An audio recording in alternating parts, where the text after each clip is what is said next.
What's good, Washington fans? It's your boy Stacks Reacts, and be back again with another video. Boy, that was a most definitely was a tough one. Like I'm not even gonna lie to y'all. That most definitely was one of the toughest games that I witnessed. But I'm not as mad as what everybody think I was gonna be. Like, yeah, we got smoked. We got smoked. But I can't be mad because I really I took some time and I went back and I watched the film and I watched the gameplay and I watched some things. And it wasn't the game was bad, but it wasn't as bad as what I thought. Like, first of all, Sam Howell throwing four interceptions, like that's just completely uncalled for. Completely uncalled for. But you got to realize this too, though. You have to realize this. It's only his fourth game starting. Like literally, like he played three games. This is his third game today, and he played one game against Dallas at the end of the season last year. And so you got to understand, you got to take the good with the bad. Like he's a young quarterback. He's struggling a little bit, and he has to just correct it. He's going to correct it. They're going to coach him up. He's going to correct it the right way. At least I hope they do anyway. I'm not going to come in here screaming and ranting and talk about, oh, he trash, he this, he that. Bro, he's only 4 games in. 4 games in. So you got to just give him some time to develop. But I will say this, though. He made a lot of costly turnovers in the end zone. Like we were in the red zone twice. Like the first time we was in the red zone, we went for it on a fourth down. A lot of people were saying, "Oh, we should have took the 3 points. We should have 3 points." But when you playing against the Buffalo Bills, you got to be aggressive, and I like the call. You have to be aggressive. You have to be aggressive. So when the tight end was coming across the middle, if the tight end would have came in that little pocket and just set and turned for the ball, it would have been a touchdown. But the tight end kept running, and then the ball just missed him. So I'm not mad at that. The second time we was in the zone, Sam Howell, he has to like what's the word I'm looking for?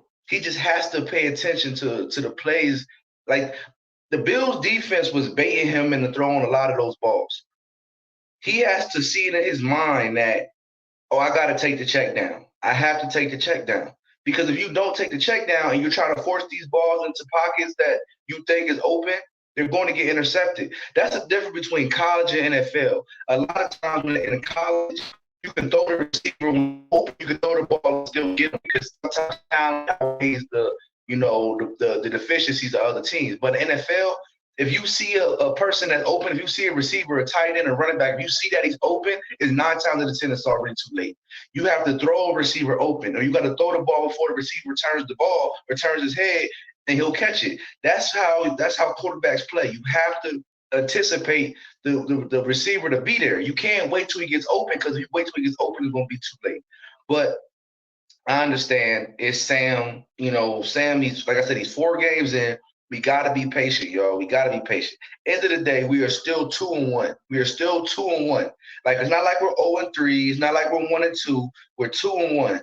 So we let's all just pipe down. Let's all relax and let's just drop it down because we really we can turn this around. It's only one game. It's not as bad as what it looks. Okay. The defense. Let's go to the defense. Um, the defense did everything they could possibly do. Like the defense was holding them, like they were in the end zone and they kept coming up with field goal, field goal, field goal. Like the score could have been way out of hand, but way before it got out of hand, if you know what I'm saying. Like we were like the defense was really doing what they had to do, but you got to understand this, y'all. When the defense is on the field too long, this is with any defense. When they're on the field too long, you already know that they're going to get tired. So when they get tired, they got people talking about, oh, you gotta stay in your rush lanes, you gotta, get more pressure. But how are they going to get pressure when our offense keeps going 3 and out, 3 and out, 3 and out, turn over here, turn over there? Like when we got the interception on Josh Allen, man, we got the interception on Josh Allen. What did we do? 3 and out, turnover on downs, 3 and out, turnover on downs. Like how many? Like we can't continue to keep doing this. Like The offense has to match the defense. Defense has to match the offense. The special team just has to come in and be all around perfect. That's the way it has to be. But it's always one week the offense is good, one week the defense is good. We are never always meshing together. But when we get that together, I'm telling you, we are able to beat anybody. We are able to beat anybody.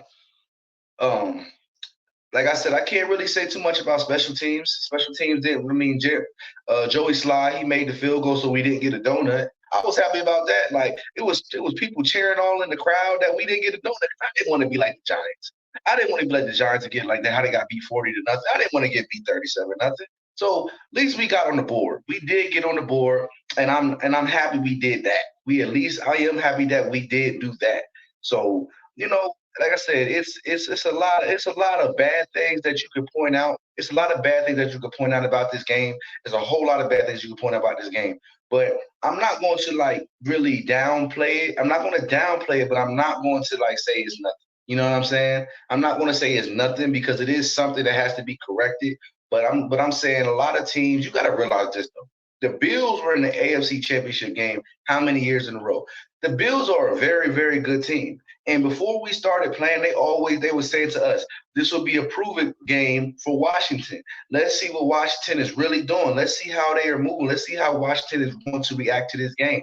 And we didn't react well, meaning we didn't play up to the caliber of that I thought we would play at. So that just shows us that we're not ready yet. And I completely understand we're not ready yet. We're not ready to take that leap up there yet.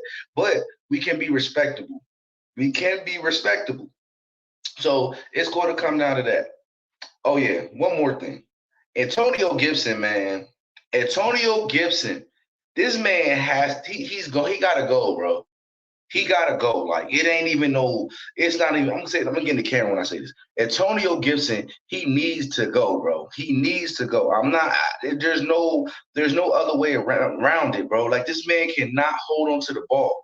This man cannot hold on to the ball. And it's crazy, man. Like I saw something online, man. I was listening to Sports Talk Radio.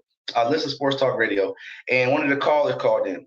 And he said, the thing about Antonio Gibson is he only has 8.5-inch hands. And they said most running backs are either 9 inches or 10-inch hands, above 8.5 inches, not between 9 to 10 inches of hand. So they said, with a guy having 8 or 8.5-inch hands, is he can't grip the ball that good, so he's going to get punched out or knocked out more times than not.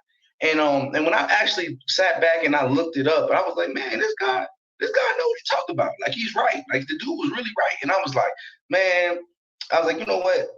That's just Antonio Gibson. He'll get rid of it. But then I watched the game today, and we threw the screen to him.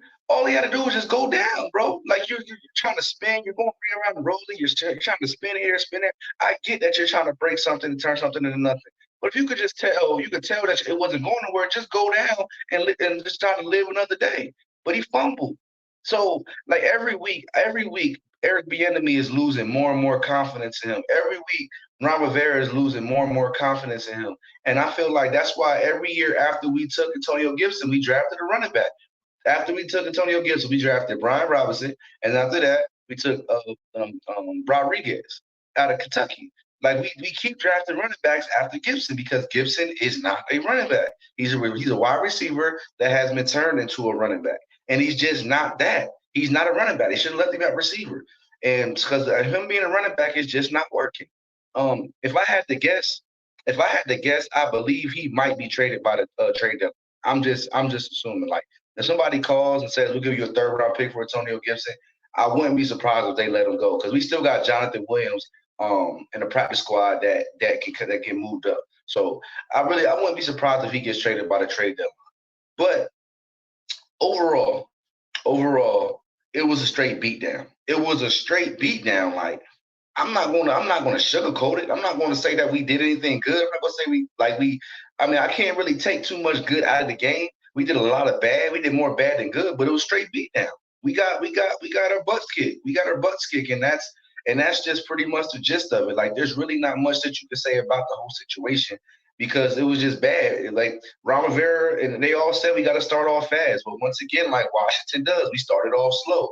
Once again, this is the second time we started, or third time this whole year. Cardinals, we started slow, had to come back. Denver, we started off slow, had to come back.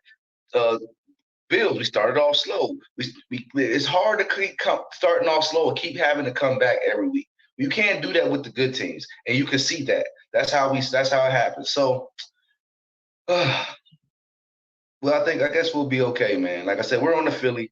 I really feel like we can beat Philly. Philly's not looking that good. I'll look at Philly some more tomorrow after they play Tampa Bay, but I feel like Philly can be got, and I think we can get Philly. But with that being said, man, I need y'all to like, comment, subscribe. I need y'all to drop the comments down below. How'd y'all feel about this game? Because I didn't like it that much, but I'm not as mad as some other people. So with that being said, it's your boy Stacks Reacts. Man, like, comment, subscribe, man. I love y'all. Welcome back. I'm back. I'm gonna keep reporting y'all every week, man. Let's go.